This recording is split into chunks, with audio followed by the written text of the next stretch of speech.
This is tape 5 with Rabbi Bukiet, Brooklyn, New York.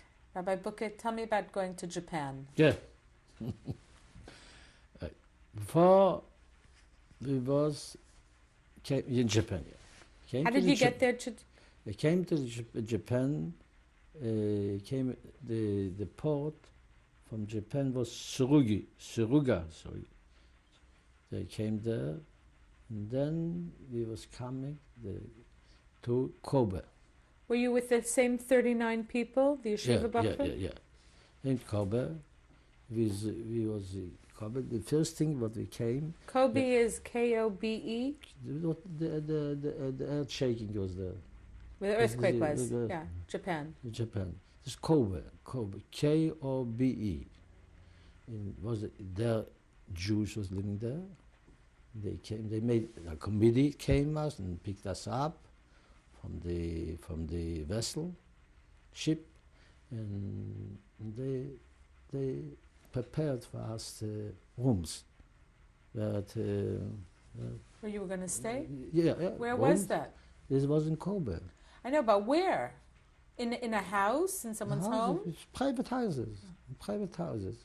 I remember when we came, the first thing, we took a room from this house, make a besmedrash to learn. The first Shabbos came the police. First week came the police. The neighbors complaining that they're keeping a whole day fighting. Why fighting? They're screaming at each other. They didn't say, learn, everybody. You were excited in your learning? So yeah, they're learning. You know, he asking, he emphasized, it's not good. That's everybody's fighting.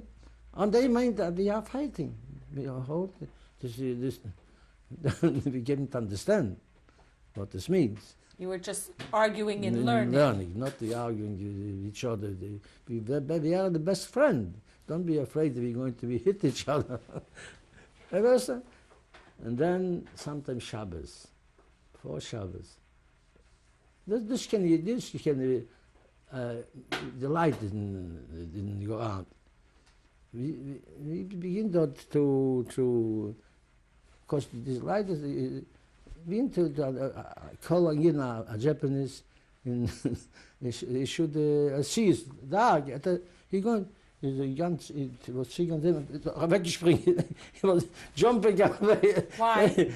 They was afraid. Maybe this is magic. They looking faster. They thought you were odd. Yeah, but were there any other people in Kobe who looked like yeshiva Bachur, who looked religious? No, nobody.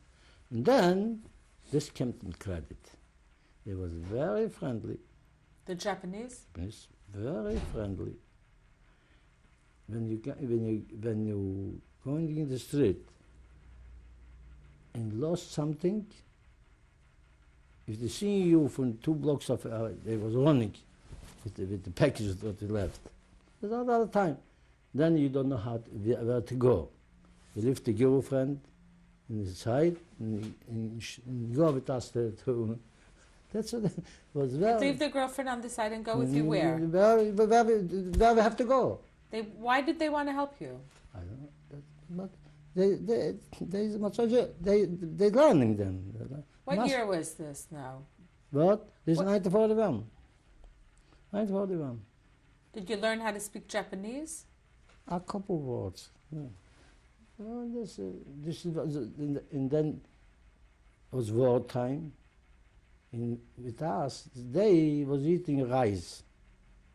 But they know we don't eat rice.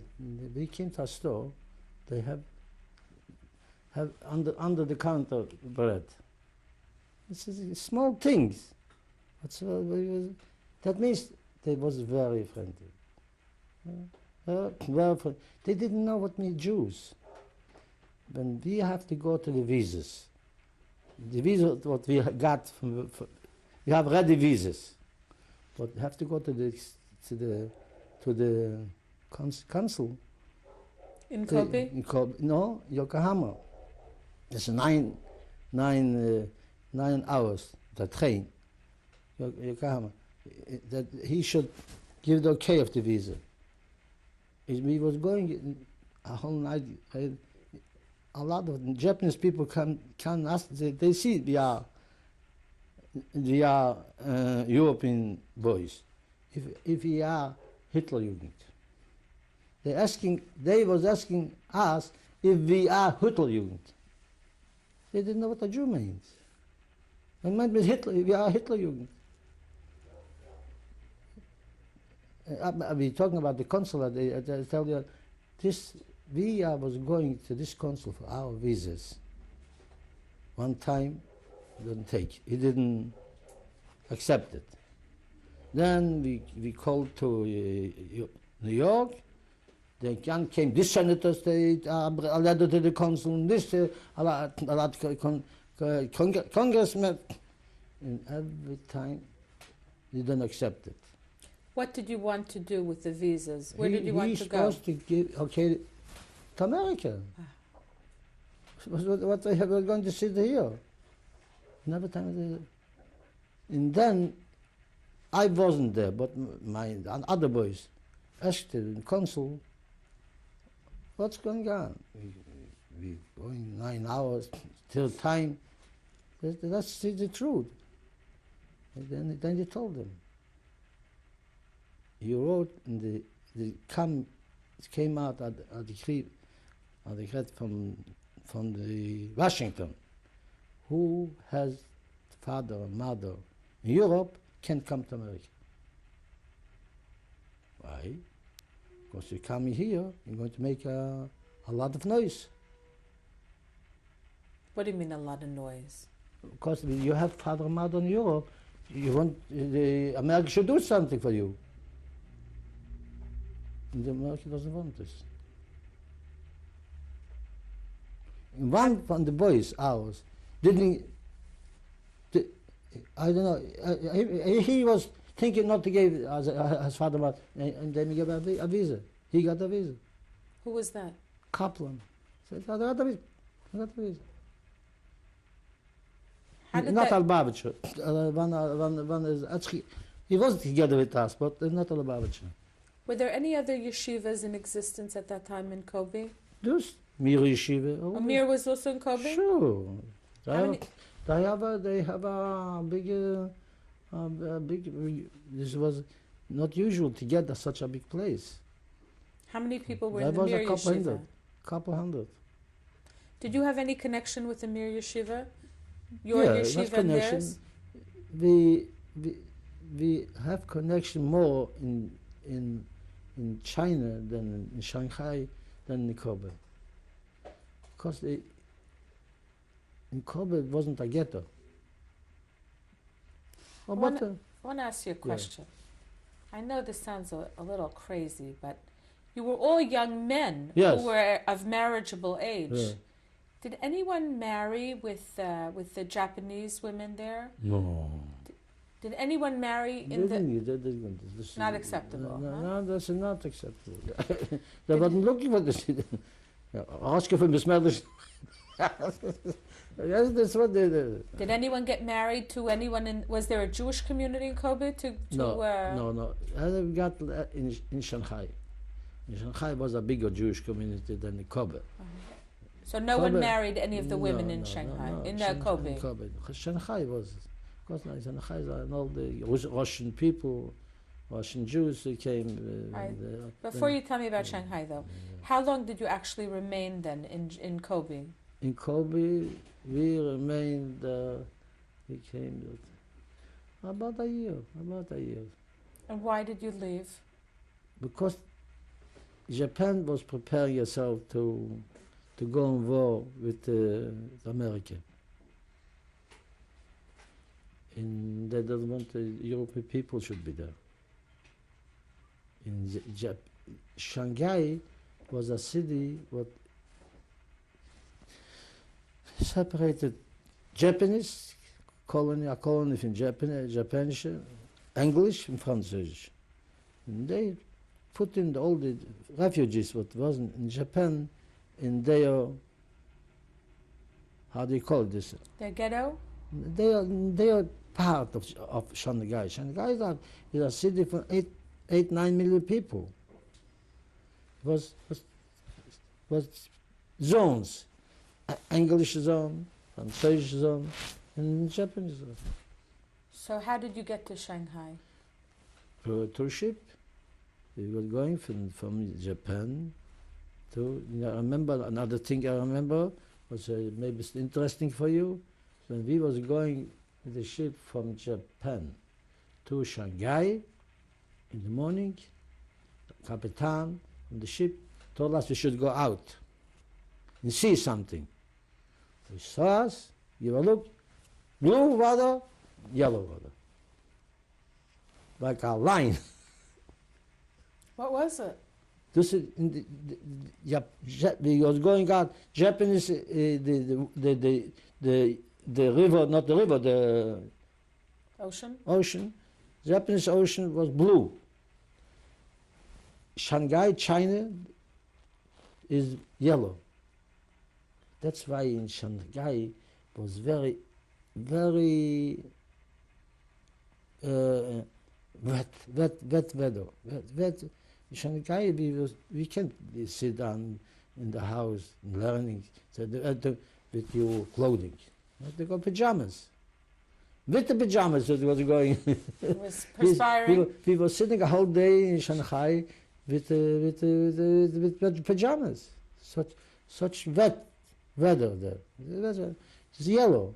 So tell me about what happened when you arrived in Shanghai. When we arrived in Shanghai, then was one. This was 1942. It must, in the beginning, for 2, 3, 4, 5. No.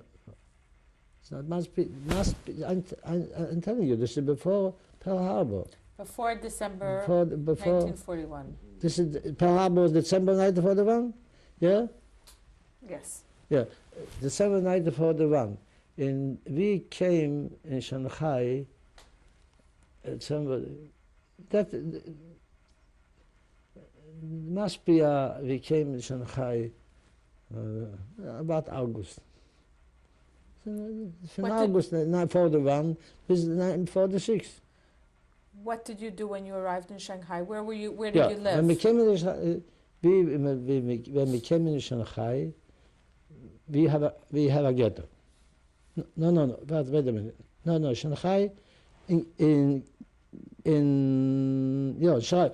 We have a ghetto right away. He made a ghetto, but the ghetto was named Hankyu. This was the ghetto. But learning wasn't a big place to learn Premier Yeshiva, because they've got not such a big besemeter, a big synagogue. And then out of the ghetto, in French section was a Sephardic shul, a Sephardic synagogue, and they have a big synagogue.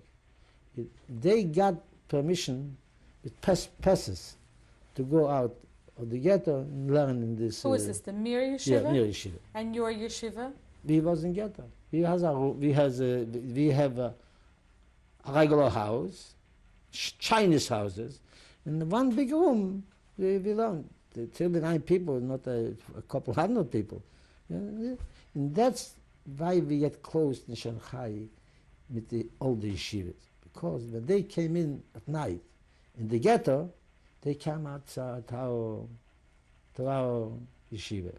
And what would they do? Learning. They came learning. They would learn with you at night? Yeah, at night they learned by themselves, but they was learning. That's why you get close to. Why did your yeshiva have permission?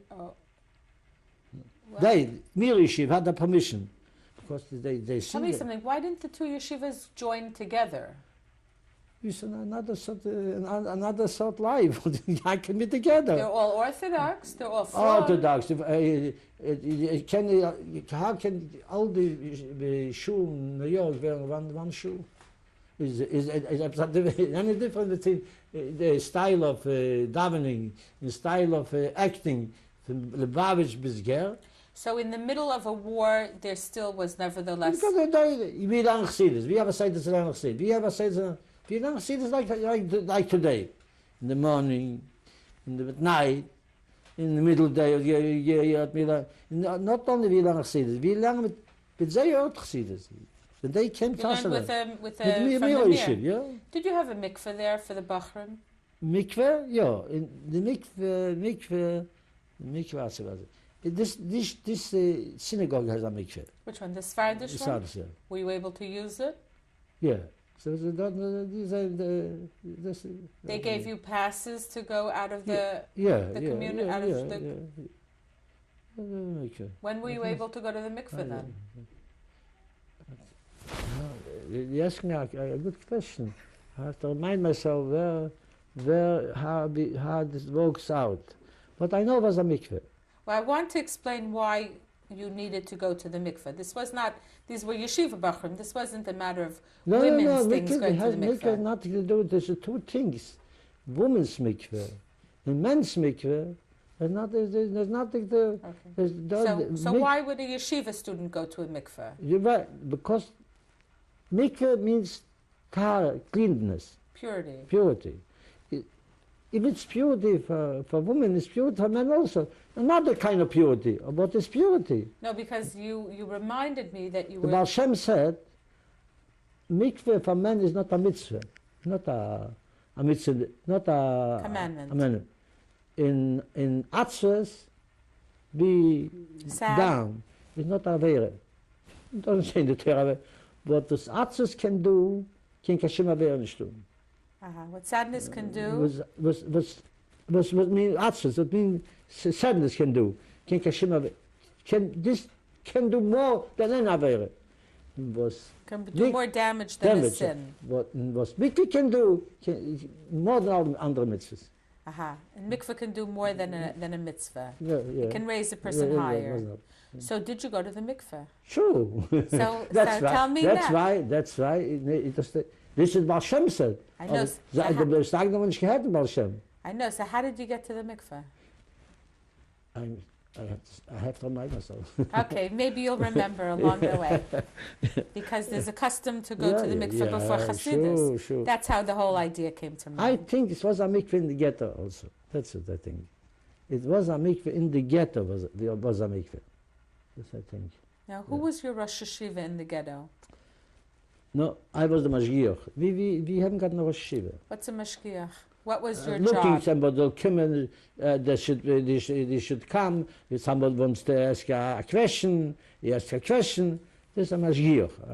Who made you the mashgiach? It's in ourselves.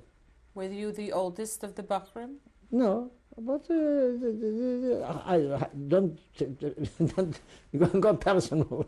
That it was. I was taking care of this. All right. And who answered Shilas? I answered the Shilas. That was and then in Shanghai the living, you have to know, the Shanghai was a very... Rabbi Bukiet, I need to ask you to move your other arm away from the microphone. Yeah. Good. Another thing. Thank you. We lived through in Shanghai very sickness. What kind of sickness? We lived through in Shanghai was all the tongue was split to pieces. Why? Something but then Dr. Zeligson. Yeah. What was he doing there? He was in your group? He's an international group. He was at a barbershop, but not Talmud in yeshiva, not. He was older, not now years. He was older. And he was thinking a lot. He gave us to eat. How do you call it? Haim. How do you say it in Yiddish? Haim. I don't know. Put again in bread. Yeast? What? Yeast. Chametz? No, no. Put it in bread. Should pick up. Yeast. Eat. No. Yeast. Yeast. Oh, yeast. Was we make it dry, And eating a lot of them. Did that help you? Yeah, this would help. And then we have no bread. In Shanghai was the wetness from the air brings a lot of small worms. You can even see it. They like bread. So when we eat a piece of bread, we cut it like a twelfth of an inch. And then we look through by a lamp, and we see something. You saw bugs. I saw bugs. What did you eat then? Then it was very hard. Rice. We eat rice. A lot was going through the Shanghai. But this only because only because we mentioned that father and mother was in Europe. That's why you have to sit 5 years more. This was. If you would have said that your mother and father... I have no mother and father. If you would have said you don't have parents... They passed away. This anti-Semitic, this was not... That the boy came out and the consul told him like this. Why didn't you do it then? What we do? What we do? We gave making a... keine Schavise gegeben. I was afraid. That's nothing to do. And then, when we came in China, was very hard. Another thing, we got nothing, no income. It was a very hard situation. He was in America. Also here, the top double, the literature, they only think about themselves. Every came money to Shanghai is except Chabad. Why? I don't know. You mean, well, you... This was like... You mean, who sent the money? See, sending money to China this is against when a country is in fight with another country, we can't send money. They worked out here. Who worked it out? The Bada Zolle, I don't know how you call it. They worked out here a special permission for these boys in Shanghai should income. And which boys were those in Shanghai? Mira Yeshiva, Lublina Yeshiva, I don't know. How many yeshivas were there? The main thing was Mira Yeshiva, now Yeshiva. The other man was split boys, not three boys, 5 boys. It's not the main thing is more these 2 yeshivas. In the Mira Yeshiva, how many boys were there? A couple of hundred. So that was a big yeshiva. Yeah. Yours was very small in comparison. Yeah, but it was other Lublina Yeshiva smaller. But everybody holds themselves his group. I don't get what get mixed in into what will happen. Why not? But I wasn't, but this I doesn't know. I wasn't. But we did this. I know we didn't get no money. The Mira Yeshiva got? Yeah. The Mira Yeshiva, the Rosh Yeshiva. Who was that? Rabbi Chaim. Rabbi Chaim, ist nifte geworden. Kamenovich? No, nicht Kamenovich. Rabbi Chaim. Right, you'll... He was in Yerushalayim. I don't know. Yeah. Not Shmulovitz. Yeah, I don't know. He gives us... He was seeing that we are learning. He got good... He was learning very good. Shanghai... What we written about with all the pains we were learning.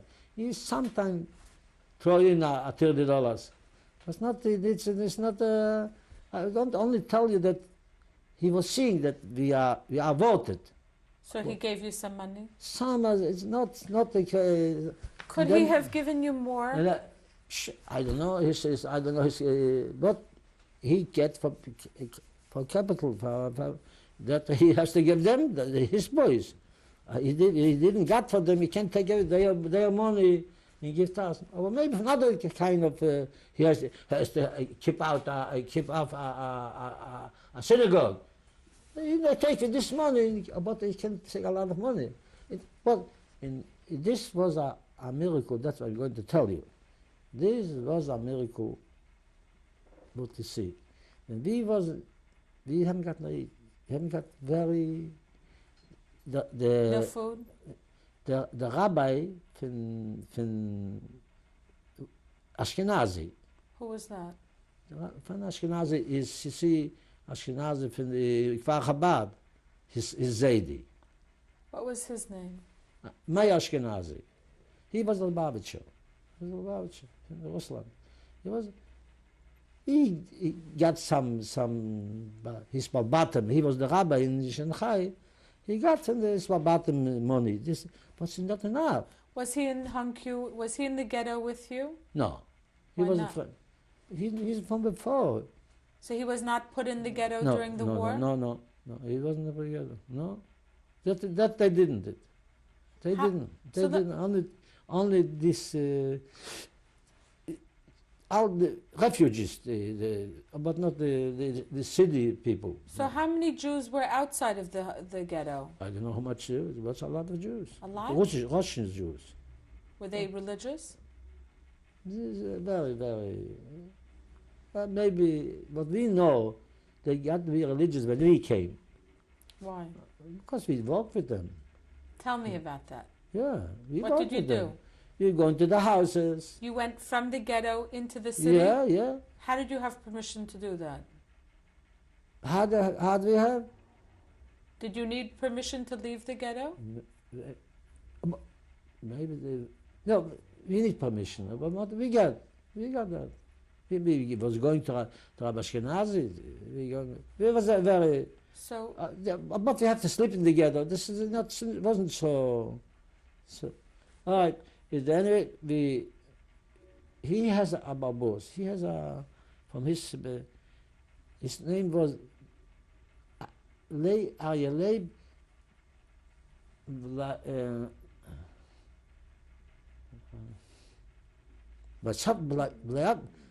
Belayovsky. But he came to the rabbi. He has a dream. Was a dream.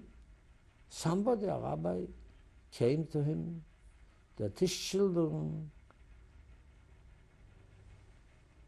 are suffering. Have to help out. I never see this man. He came to the rabbi, it's Rabbi Ashkenazi, and told him that his dream. Not my picture. No. So the rabbi take out from the drawer a picture from the rabbi. Of the Lubavitcher Rebbe. Yeah. Oh, you see this man? Yes. That means that the rabbi came to him. It was the Rebbe who came to him in a dream. Also his Kinder hungern. His children are hungry. Yeah, hungry. That he was working in a German office. We're going to continue now. This is the end of tape 5. Bailovsky. Right. This is the end of tape 5. Mr. Bailovsky. In that. One second. Wait. Okay.